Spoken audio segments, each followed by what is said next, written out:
We sailed along the Frisian Islands. We followed the old trade routes, passed through the lock between two waters, and arrived in the Baltic Light. We found harbors and anchorages in the Danish Isles.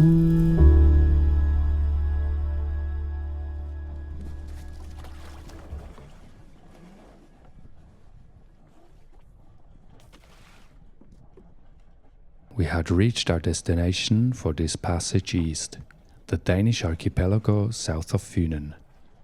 The leg from Bagenkop to Strynø was a modest one, a mere 2 hours in waters where the absence of tide allows a kind of freedom we had nearly forgotten. The sea here asks little of the clock. One sails when the mind says so, not when the moon commands.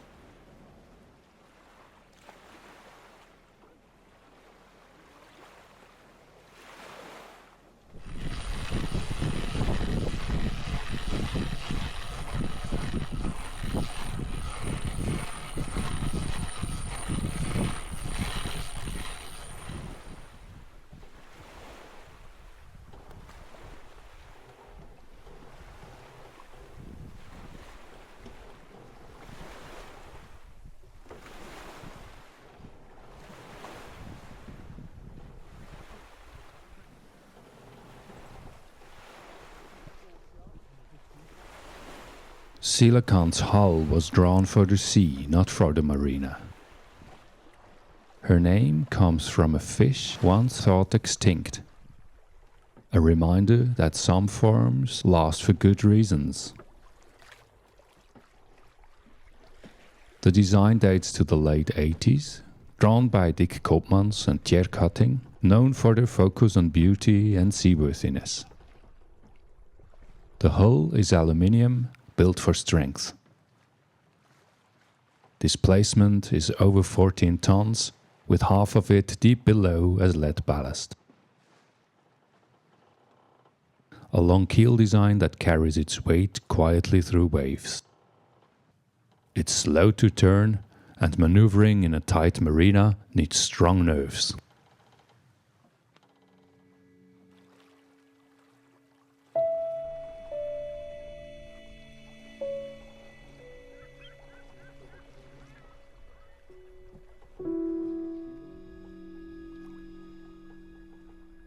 Our course took us along the low outline of Marstal, a town with centuries of sailing tradition. Marstal's history is built on shipbuilding, crafting schooners that sailed from the Baltic to distant oceans. Generations of sailors left from here and went around the world. But this coast also saw war, as Denmark and Germany clashed over borders, blockades, and control of these narrow seas. The day's weather played a familiar card. Bright sun at our departure, a slow thickening of cloud as the islands drew closer, and then, as though timed to the pilotage, a sharp squall at docking in Strynø's narrow harbour. Docking Silakant in crosswinds and rain is rarely a study in elegance. Her long keel answers the helm like a stubborn, aristocratic elderly lady. But in the end we made fast in a quiet corner of the basin and took a first swim in the cold water of the Baltic.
A front appeared and the rain came with high winds. Our space in the corner of the small harbour was unquiet, but we welcomed the pause and enjoyed the atmosphere of the small island. It was the first time since leaving Friesland that we had lingered more than one night in harbour.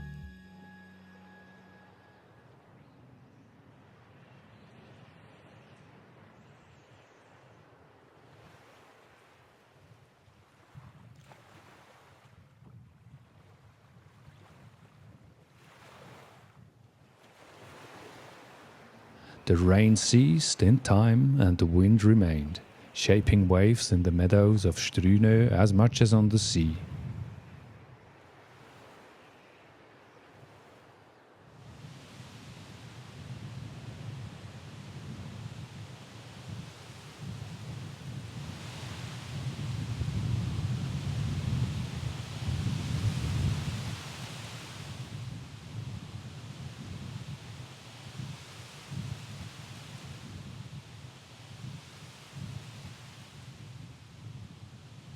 The island itself is small, almost reticent. One modest grocery shop supplied our needs. At the church, a list of pastors since the 16th century fits on just 2 wooden boards. The church towers you see in Danish ports are mostly Lutheran. For centuries, sailors carried more than cargo. They carried ideas, beliefs, arguments. In the 16th and 17th centuries, Protestant seafarers spread Reformation ideas along the coasts. Ships didn't just cross seas, they wove connections between reformers in France, the Netherlands, England, and Scandinavia. Ports were places of encounter, but also conflict.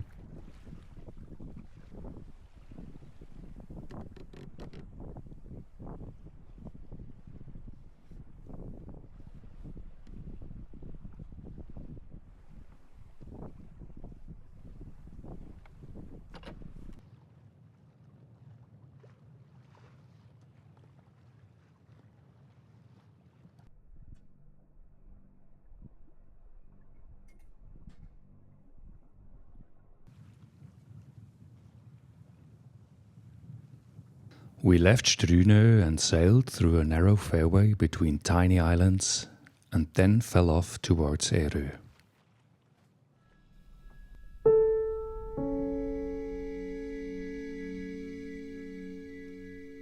Sailing through these narrow fairways among low islands and scattered sand, you consider how landscape shapes seeing and listening.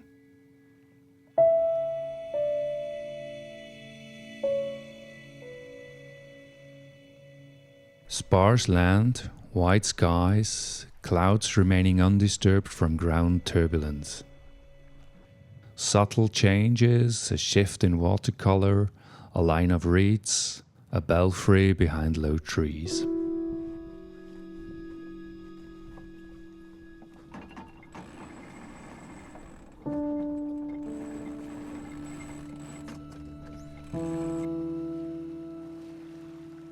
Summers are short. Much of the year the light is diffuse, the days brief. The sun hovers low, a single ray beams. A landscape of suspended chords with fragments of melody. Harmonies resisting resolution. The water, the light, the wind. Silence.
We inflated the dinghy and went ashore. A low pier of weathered wood, past fields and houses with thick thatch and whitewashed walls. Damp from drizzle, we returned to Silakant and the comfort of the diesel heater. The yellow flames and a cup of tea drew the night in close. At 2 a.m, I woke to a sound, a dull knock or scrape. I opened the hatch and leaned out into the still air. The anchor chain lay quiet. It was the halyards inside the mast, swaying gently. The moon was near full, silvering the water. I slept again.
Morning came soon enough. We weighed anchor and shaped course for Dreyø, the next small isle in this scatter of land.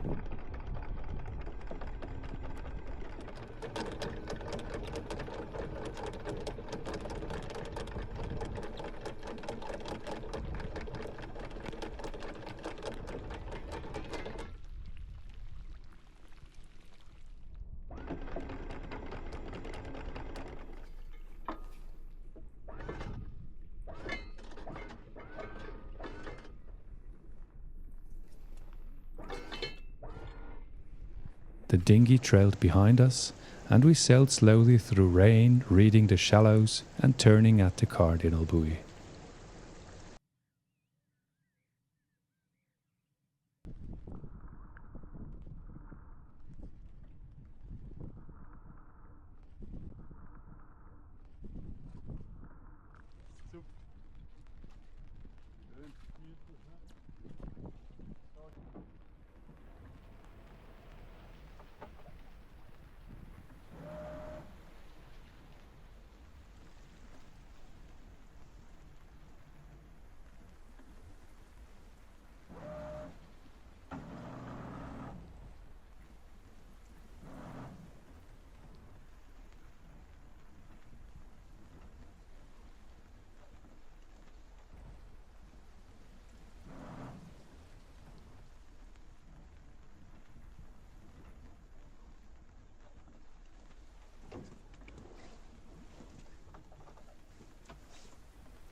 The island was quiet.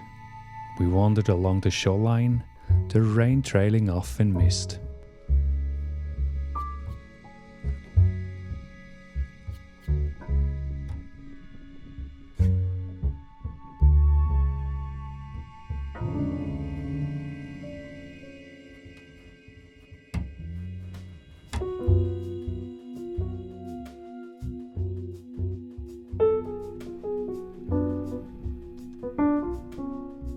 In the evening, the sky cleared, painting the harbour building deep Danish red in the level sun.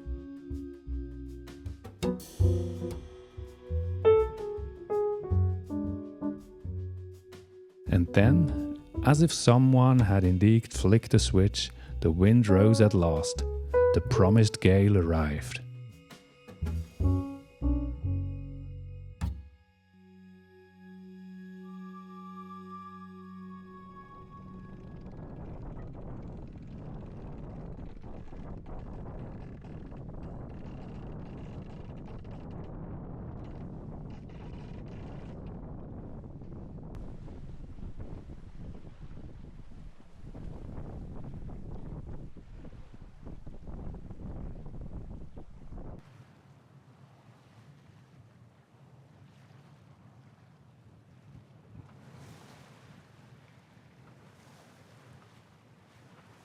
The sail to Lieu was the first upwind course since we had left Friesland. The wind blew with 5 Beaufort from west by northwest. Tack after tack we worked our way against the fresh breeze. We passed Ærø, then Korshavn and the shores of Avernakø.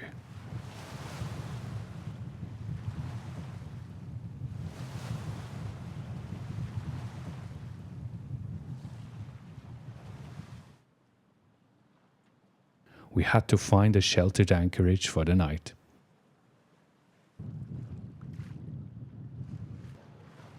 Behind gently curved cliffs, we entered the fjord of Faaborg. The fairway wound between banks and shallows. At the end of the bight, we dropped the hook. The anchor set it once again. We lunched aboard and discussed the spot. Would it provide a quiet night? The water seemed restless, the wind had not yet listened to the forecast. Finally a decision was taken. We would sail on to Lieu and its harbour.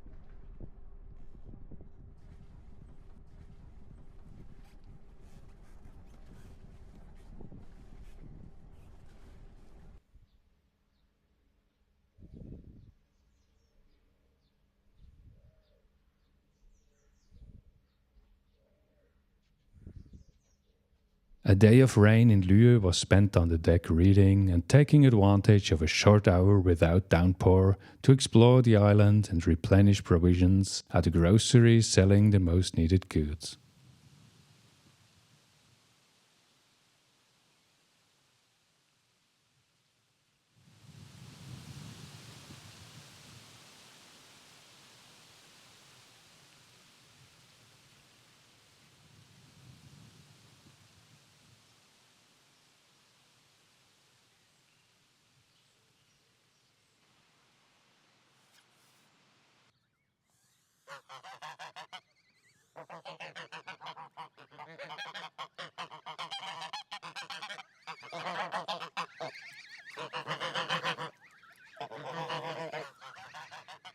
After a week sailing between the isles in blue and turquoise waters, it was time to think of the way back, through the small belt, towards Kiel, and back home into the North Sea.